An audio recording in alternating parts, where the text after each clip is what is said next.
Good morning, everyone, and welcome. Today is the March 16th meeting of the Lextran Board of Directors. My name is Jill Barnett, and I'm the General Manager here at Lextran. Before I turn the meeting over to our chairman, I would like to add we experienced some issues earlier today with audio and live streaming capabilities. So if you are watching, please note that if you have audio issues, the full stream will be posted later with audio patched in. So we will make every effort to do that within a couple of hours following the meeting. With that, I'll turn this over to the chairman, Mr. Harvey Dowd. Thank you, Jill. We'll call to order and call the roll. Dr. Capo. Here. Mr. Motley. Present. Mr. Shonington. Here. Mr. Ward. Here.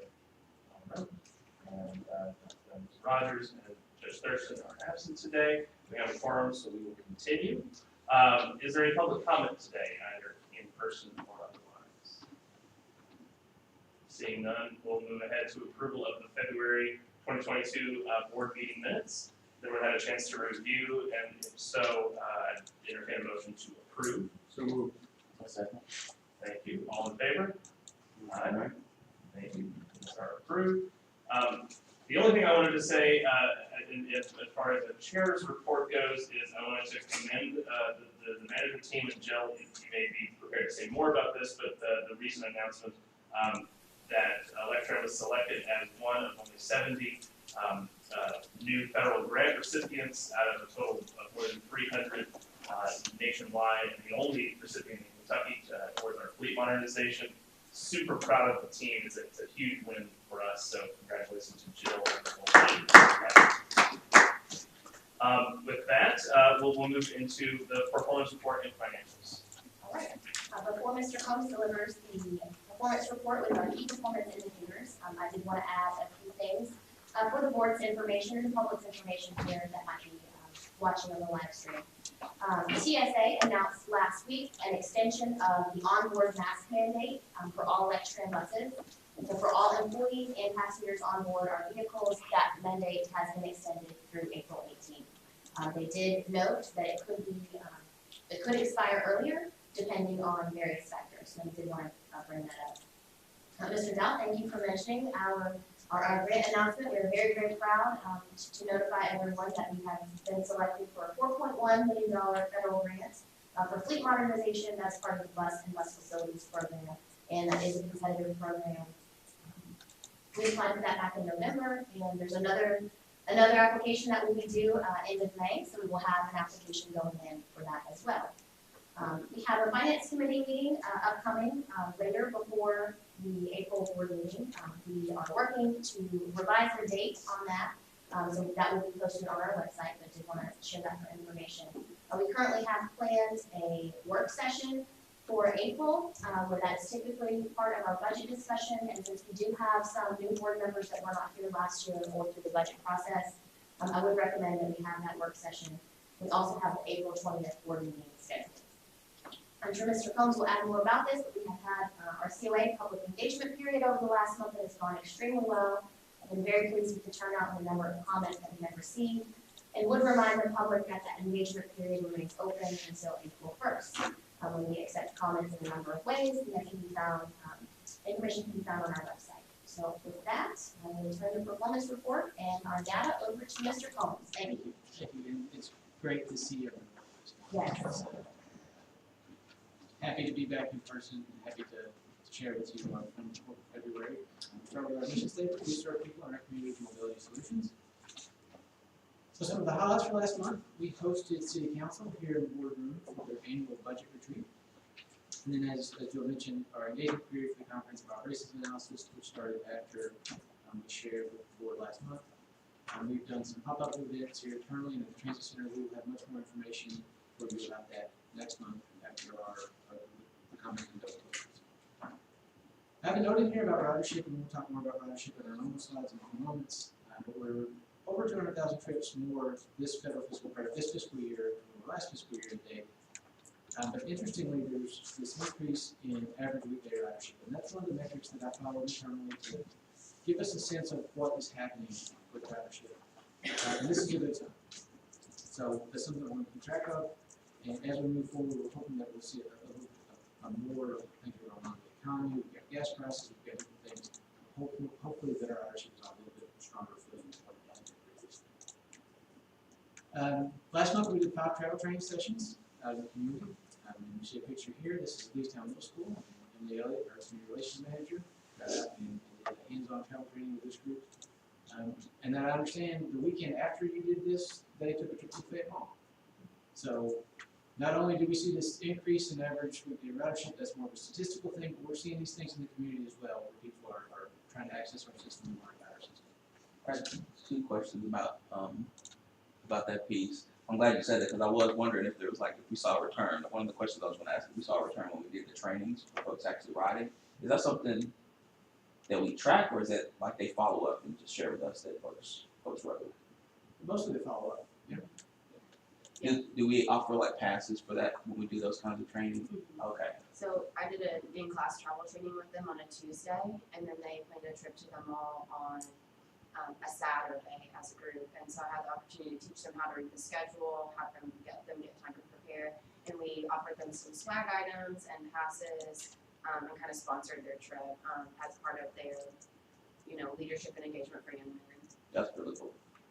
The other question is, I don't know if I've asked it before, I often see Kentucky Refugee Ministries that we do trainings with. Do we have a formal, I know formal is probably like a heavy word, but like, do we have a partnership with them, or are they taking advantage of something that we would offer for any? We offer that to anyone. Okay. Any community partner that would like to have our travel training services, we would certainly schedule that. And we're seeing more of an uptick in these things, and that's why we're hoping that. Travel training is a smaller group. It's a more one-on-one transaction or one-on smaller transaction. It's a little bit different than these other things we're trying to attract larger numbers. So it is a very let's move the mountain one pebble at a time sort of approach, and it's paying off. Cool. Thank you. Brett, do we offer those travel trainings in Spanish or any other language? We can offer them in Spanish, and we do have translation services. I'm not sure that anyone's ever taken us up on a translation service. No one has asked for a translation kind of our PowerPoint that we can provide. When we work with KRM, we use a phone interpreter, and that has been sufficient. We tend to limit the number of people involved in those trainings, and then in working with them, if there are a number of people, we request that they provide an in-person interpreter. We haven't, typically it's family by family, so we have not had to do that at this point, but just because of the general noise, we try to accommodate in that way. And then I speak Spanish, so I provided them in Spanish.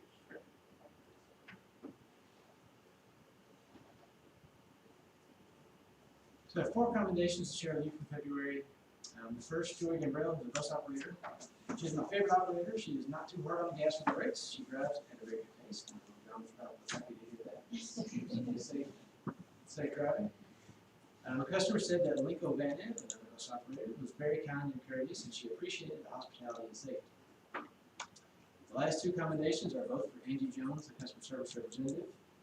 The first one, a customer appreciated Angie for her help in getting a sign in place. The customer said that Angie made him feel heard and appreciated her hard work. And the second, which came from a different customer, commented that Angie was very professional and courteous. She had excellent manner and decorum, and would like to consider her an asset to the state of Kentucky and the Lextran. So kudos to those for their accommodations, and double kudos to Angie for their work this month. So jumping back to ridership, in February, if you notice the data point from February 2021, there seems to be a diverge between this month and the previous year. If you recall, last February there was snowstorms and weather events, and we did see a bit of a depression in ridership in 2021. So don't take too much from that, as that this year is a little bit ahead of where we were last year. But we are tracking closely to the average. I think that's the important. The trend is there. Those underlying indicators are there. That's where we're thinking that maybe we're on a bit of a better trajectory than what we had previously. On the paratransit side, our January ridership number was a little lower than what we would have hoped. It has bounced back a little bit. Again, February of 21, we did see the winter weather, so you see the impact there from the previous year. Another step closer to back towards normal. If we look at the percent change relative to monthly average, so So you see on the paratransit side, we had the big dip in January, and then we bounced back a little bit. We're not quite as strong as what we have been in the previous month, but certainly much better than what we were last month. And then on the fixed route side, we are on, for the good side of the 30%. It's the first time we've been there since September. And on the next slide, I'm going to share with you some of the productivity metrics, which is another piece of this puzzle, this information of why I think we're actually not been the strongest leg. So totaling nearly 240,000 trips on fixed route and 13,000 on paratransit. Weekday, Saturday, Sunday is sort of what we would expect, same with revenue miles and hours. But the last 2 data points, trips per mile and trips per hour, that is a metric of productivity. In February, on both systems, both fixed route and paratransit, we did better than in last month than we have year to date in either 2021 or 2022. So again, these are very small minor indicators, but I think they add together to make me very hopeful of what we get to come. It might be a sort of one-time thing. We'll see how it plays out, but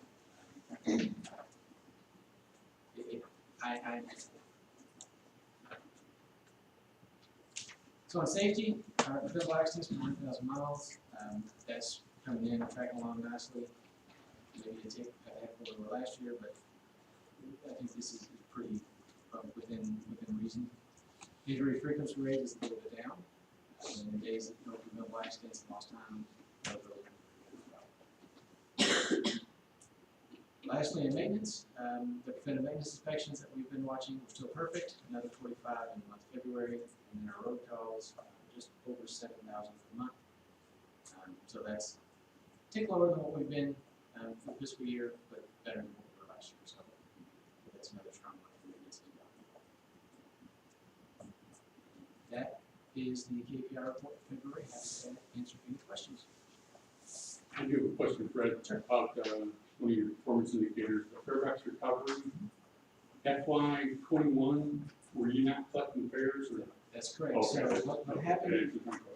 that number is weird because we reinstated fares in January of last year. Okay. So there's a little bit of data in January, But now- February was the first full month, so that's why. Fair.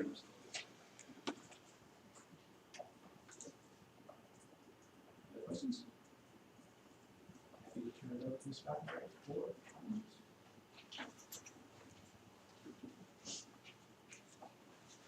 Good morning. Just like Fred said, it's very good to see everyone in person.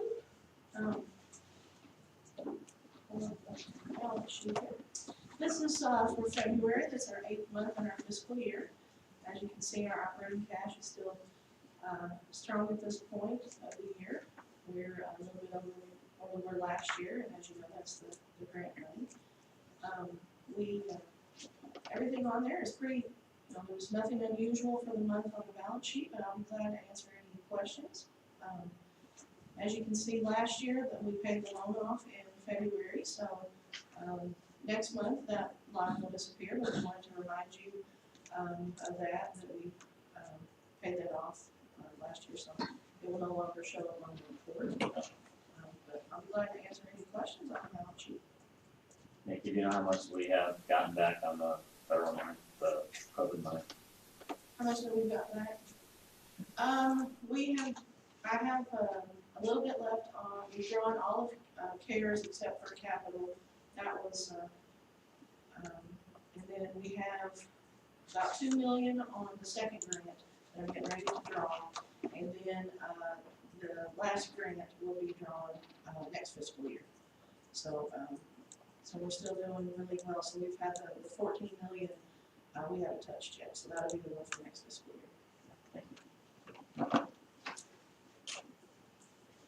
Okay, our statement of revenue and expenses.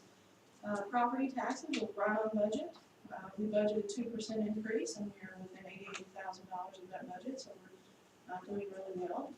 We predict we'll come in a little bit over budget, depending on the timing of when the taxes come in, but it's looking strong.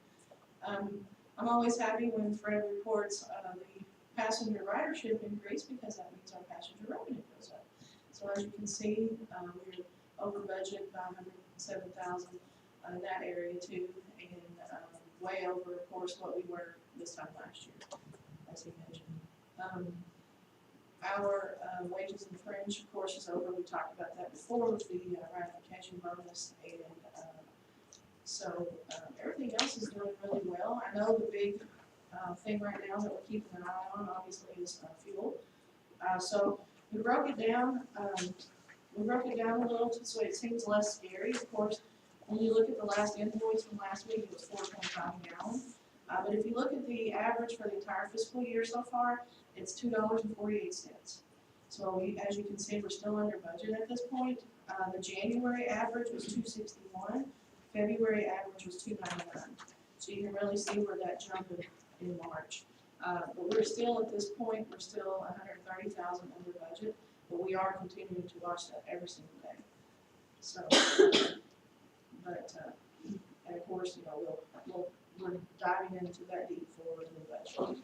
But everything else we're doing really well, and we're pleased that we're under budget. I'll be glad to answer any questions. Other revenues, so you got UK money. Yes. This was the first month, right? Yes. Yes. Yes. Very pleased with that. Nikki, do we have the opportunity or ever take advantage of the opportunity to prepay for fuel? Not with the current contract that we have. It's something we can always explore in future contracts. We're open to, any idea that would save us, money.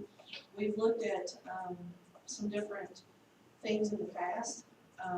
Mostly it's our volume that gets us because we're just high enough. It costs us a lot of money, but then we're just low enough that it's hard to, come up with a creative idea like some of the bigger transit agencies do.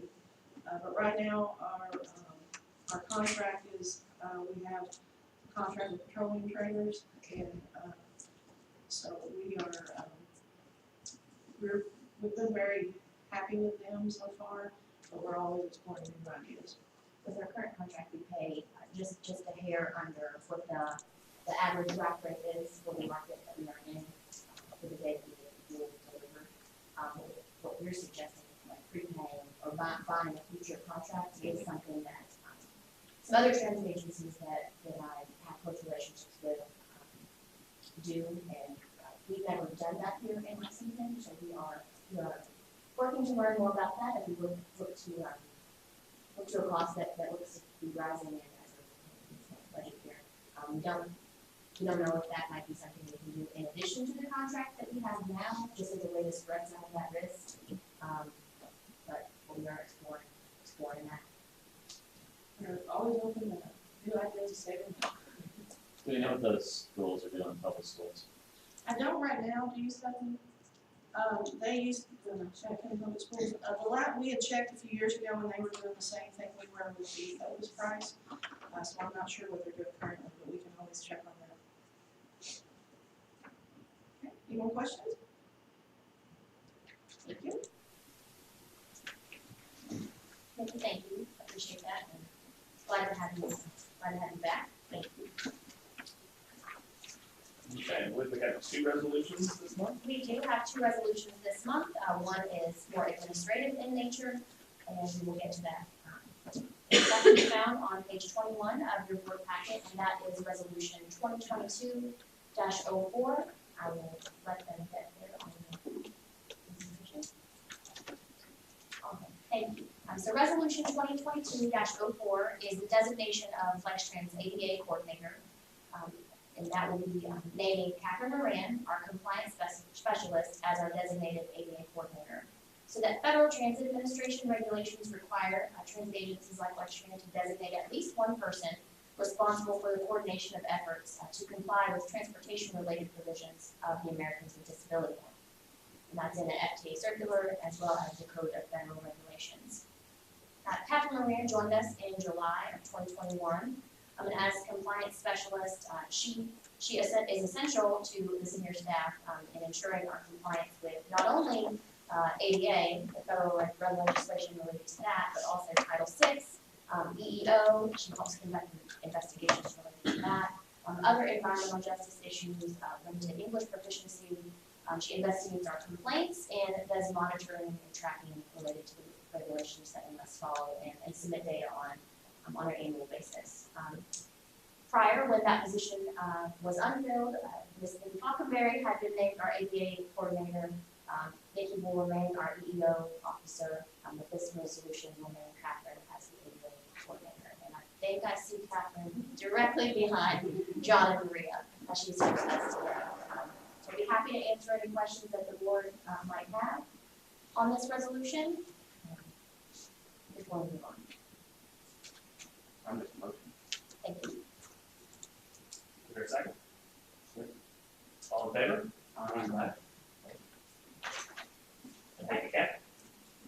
Thank you, Catherine, and thank you, board, and I'll also say thank you to Nikki for serving in that role over the last year or so, however long that has been. Our next resolution here today is 2022-05, and this is a resolution to purchase one extended range Gillig electric bus. You might remember that in 2021, the board approved the resolution to enter into contract with Gillig for the purchase of electric buses and chargers. That contract set a minimum and a maximum to be purchased during the life of the contract. And this purchase will be the second under this contract, and your resolution outlines a prior purchase, which we approved back in October. So today we are requesting authority to purchase one 40-foot low-floor extended range electric transit bus at a cost not to exceed $1.1 million. The source of funding for this purchase is a federal fiscal year 2017 grant from FTA as part of the low or no emissions program. That will fund $935,000 this purchase, which is 85%. The remaining 15% will come from our local mass transit fund. So if you have any questions, I would be happy to answer them. I have a question. Yes. Here, my low and no emission is compressed natural gas and not compressed. It's not compressed natural gas. I think when the low and no emissions program started several years ago, it for a minute included compressed natural gas, but now it's focused on battery electric and hydrogen fuel cell. How many of those do we have? Is it like 7? So currently we have 8 battery electric buses in our fleet. 6 of those are Proterra, 2 of those are Gillig. We have 2 additional Gilligs that are currently on order. And the new buses that we expect to, so I have 2 questions related to the new grant dollars. Yes, the ones that were just announced. Yeah, so do we imagine, so, you know, I have an interest in us having more energy efficient vehicles. I'm wondering, kind of like ballparking, you know, how many buses would be available using those grant dollars, and is there like a local match or something that we expect to have in addition to those dollars? Correct. How many buses? So the bus and bus facilities that we just received, the 4.1, that will be 80% of that grant. And so we'll have a local match of 20% required, which is just a little over $1 million. Depending on what the price of a bus is at the time we go to purchase, we expect that will be between 4 and 5 buses that we're going to purchase with that grant. So the total fleet is still, I'm talking like 70. Yes, it's approximately 70. And that number varies, you know, by a few as we phase in and phase out through the bus replacement process. Well, I like the increase in the number of fuel efficient buses and the number of fuel. Okay, thank you. Yes, I Sorry, do as well. Gillig Proterras, are they usable? The Proterras, we've seen some performance out of them. Our one Proterra extended range is much, much more reliable because that charges here overnight. And as you'll remember that I've spoken on previously, that the main issue that we have with the original 5 Proterras, which are the fast charge vehicles, is the on-route charger. And we had folks from Proterra here last week, again, Monday and Tuesday of this week, correct? They are expected back, not next week, but the following week to get the charger, hopefully to 100%. It's operating at about 50% right now, which is not reliable enough for us to put those buses in service. Once they finish that, or in conjunction with completing the charger work, they'll also be performing a thorough inspection of all the buses because they've not been fully operational for so long. I talked to the chief commercial officer at Proterra as recently as Friday. And So they're making an attempt. they're making an attempt and delivering apologies.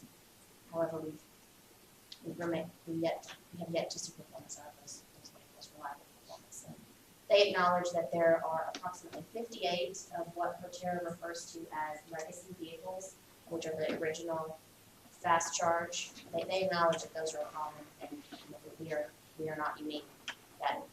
That's not entirely helpful in getting a service on the street, but they do acknowledge there's a problem and are working to resolve that either with a fix or with some relief from FTA. All right, and then the two Gilligs that we have, they're extended Yes. range and performance. They are performing, yes. Yes. And we've had that, I said I like that we're increasing the Yeah. but that's assuming, I remember the feedback on some of the other electric buses where it was cold and all these other things. We haven't gotten that kind of feedback from. Not at this time. We've overall been very pleased with the performance of our Gillig buses, regardless of how they are propelled with diesel, compressed natural gas, battery electric.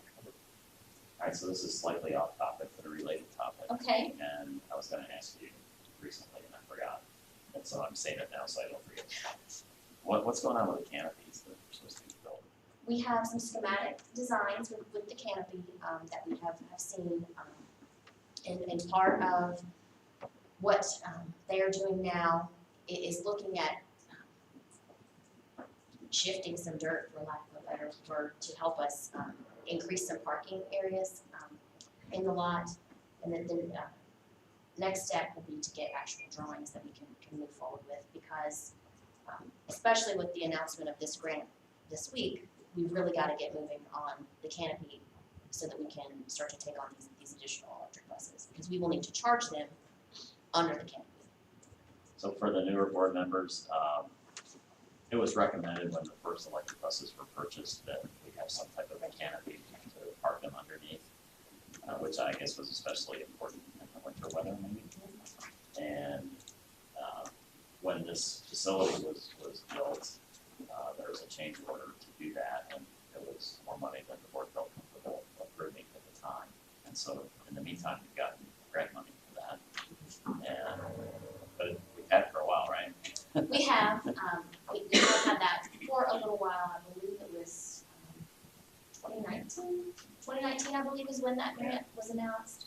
And so again, as I said, not only do we need to move quickly, or just move forward on that project for the purpose of being able to take on these additional buses in the fleet, but also because we don't want the funds to lapse through federal government. Right. We don't want to get into that. I love to receive that money. I do not love to give it back. Thank you. Kersey and Kersey is, yes, they are engaged in that project. Alright, so back on time. Is there a motion to approve resolution So moved. 2022? Thank you. Is there a second? All in favor? Right, thank you, board members, I appreciate that. We'll be happy to move forward with that purchase. Jill, the change order. Yes, we do have a change order report today. I have two items here. They are for information only. They are with Clint Chemical and Hilliard. Both of those are for the purchase of janitorial supplies, so super exciting change order to report.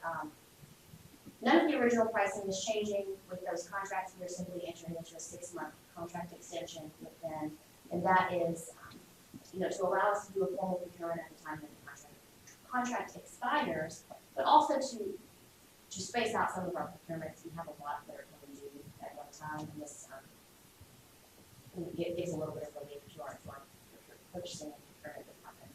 It's also in the finance department, so just a little bit of relief there to spread those out.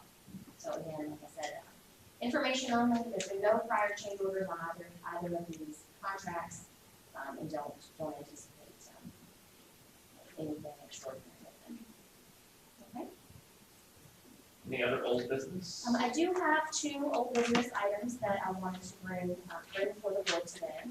So as I mentioned at a previous meeting, within the last month or so, and I've spoken with several of you about, Lextran recently received a request from our union leadership to consider a premium payment for employees in response to the work that they've done over the last 2 years during the life of the pandemic. So today, I'm recommending that all current Lextran employees receive an $85 per month net benefit for each month worked between the months of March 2020 and February 2022, up to a maximum possible net benefit of $2,040. So when the union brought their request to us, they pointed to some other examples of these types of payments, specifically and most recently at LQCG, and also at TARP, which is the Transit Authority of River City in Louisville. So very close by. There are other examples of this in the transit industry as well, from agencies such as MARTA, Toledo in Ohio, Savannah, Cobb County in Georgia, have done some lump sum payments. There have been other agencies that have done additional per hour payments to their employees. So there's kind of runs the gamut of the amounts and how they were structured.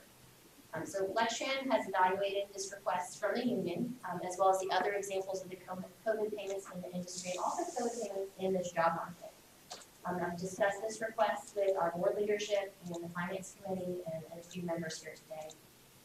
We estimate this cost will be about $425,000 total, which is then taxed, for a total net benefit paid to employees of an estimated $336,000.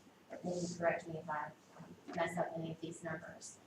So months where an employee was either not yet employed at Lextran or was on leave for the duration of the month would not be included in the calculation of this payment. So again, today's recommendation is for all current Lextran employees to receive an $85 per month net benefit for each month worked between March 2020 and February 2022, up to a maximum possible benefit of $2,040. And because I have brought this request to the board previously, I'm presenting it today as a recommendation, which will need a formal motion to proceed. I'd be happy to answer any questions. One question.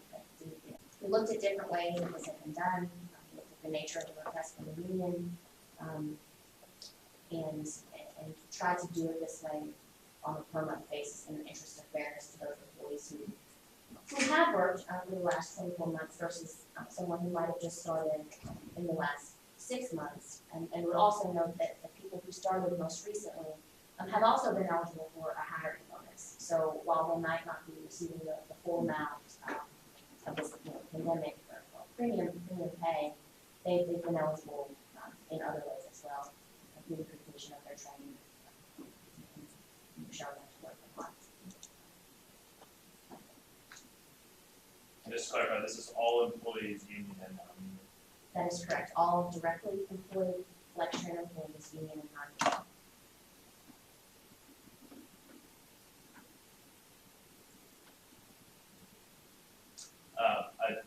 I know that Jill, you and I spoke about this, and I feel really good about this approach.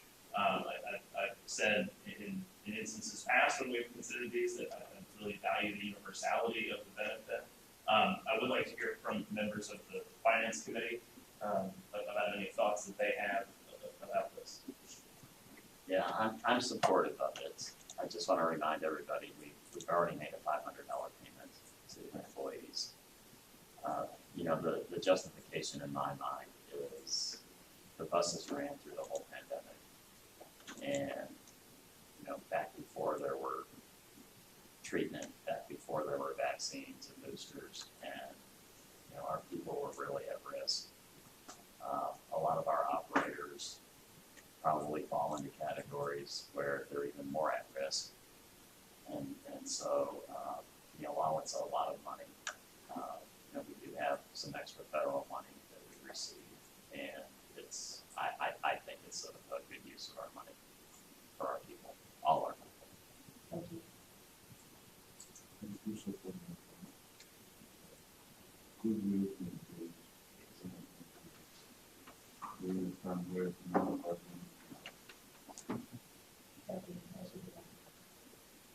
Great. Can I move? Okay. I would move to, is there a dollar amount we need to put on this? So I presented the information in the way that I did to determine the net for employees, because until we put this through, we won't quite know what all the taxes are. So But So that the motion is ultimately $85 per month work. Can I second that? thank you. All in favor? Aye. Thank you very much, and I know that there are employees in the room and employees in the workforce who will be very happy to receive this news.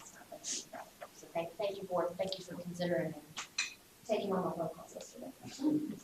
Which is normal, because I always call you. The second update that I want to give to you, I may defer at some points to Scott, because Scott helped me out a little bit with this, but this is related to the industrial revenue bonds project that was discussed with the board back in May. So I am going to make comments that some of you have heard before, but because we do have some new board members and new employees, I will kind of refresh you on this project. So the industrial revenue bonds project that was considered by LFUCG is a project that's taking place in the distillery district for a new hotel development, restaurant, commercial space, and event space. It also incorporates new parking, which is desperately needed in the distillery district. Extended public right-of-ways and a shared use path, and it is along the Town Ranch Trail, which I can know is a small project here in Lexington. It is about a $37.4 million project, which was to be financed, partially financed through some industrial revenue bonds. And so, as part of that tool, as part of that financing tool, entities that receive tax funding, like Lextran, the Lexington Public Library, and Fayette County Public Schools, we would have received future tax revenues based on the current fair market value of the property. And so, this initial proposal, based on that, would have resulted in payments to Lextran of about $118 million over the 40-year life of the project, which would have resulted in nearly several million dollars lost revenue to Lextran. So we worked with the developer to reach a pilot agreement, which stands for payment in lieu of taxes, for a more beneficial outcome financially for Lextran. And the agreement that we landed on instead resulted in approximately $805,000 in payments. $805,000 in payments over the life of the project, which I just realized I misspoke. Earlier I said $118 million in payments. That was $118,000 in payments. So their initial proposal would have resulted in $118,000 in payments over the 40-year life of the project, which was about $1 million of lost revenue. So this proposal instead that we landed on is about $805,000 in payments, which is a much smaller loss of future revenue. I'm sorry I misspoke there. So since the summer, since we discussed that, which feels like a lifetime ago, Scott had to go back and read.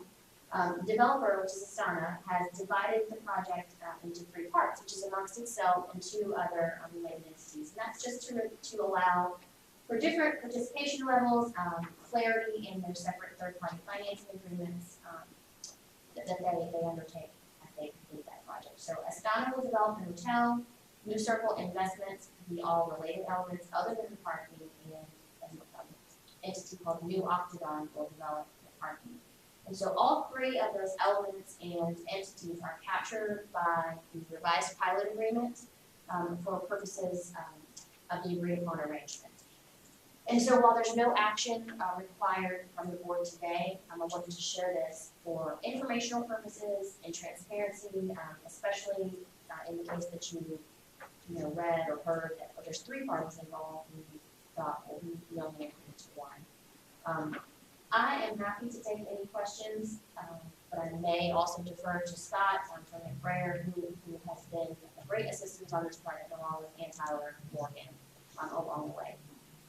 So with that, let us know if you have anything or would like to move on to any. Seth, do you have a revised development plan that identifies the specific suite numbers and the entities responsible for them? No, not yet. I'm a visual learner, so drawing would help. So the pilot, the dollars are the same. They're Yes. just coming from 3 pots instead of 1. Yes, that's correct. And I'll just add to what Jill was saying, because we discussed this yesterday, and Scott, back me up or correct me if I get any of this wrong.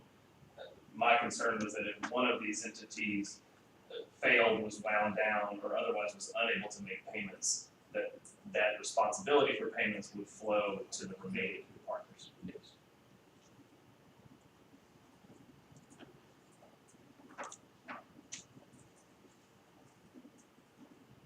That's it. Thank you. I was gonna have many more questions about the $100 million. I just can't read it.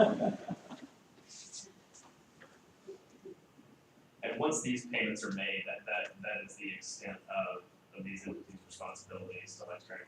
Correct.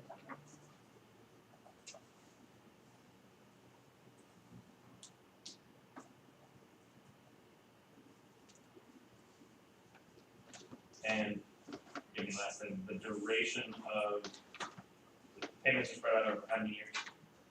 40, I believe. And there's a different threshold Okay, I see. along the way. Years 1 through 10 have a slightly lower rate that goes up. Yes. There's three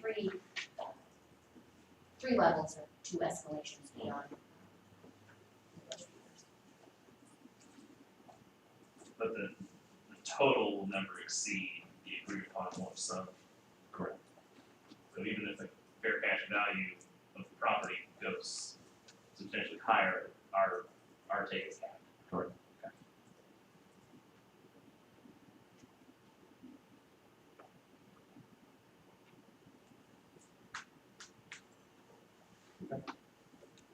You said no action required, right? Then I think, is that the old business or new business?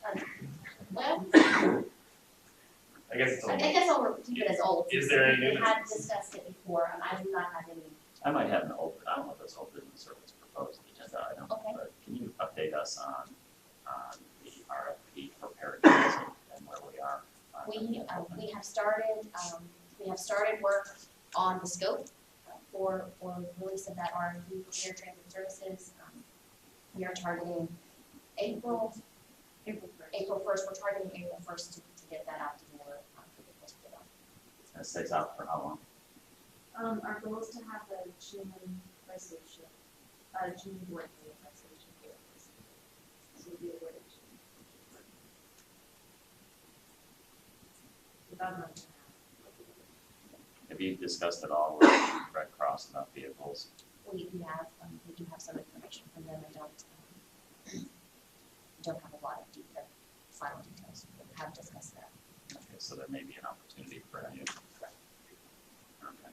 And then does the new provider, they need a location, I guess, to stage out of, or can it be done out of here?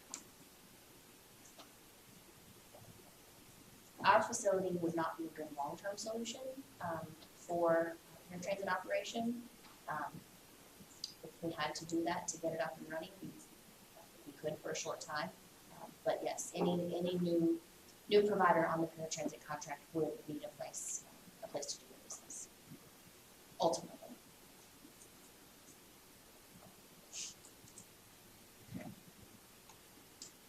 I do not have any new business items. There are two proposed agenda items that we know of for sure. For next month, a resolution for HVAC services, and as mentioned earlier, proposed FY23 operating budget. There may be a couple of other routine items that come up along the way, but those are 2 items that I know of. Any proposed sessions today? I do not have any. Then I'll make a motion to adjourn. So move. All in favor? All right. Thanks everybody for your time.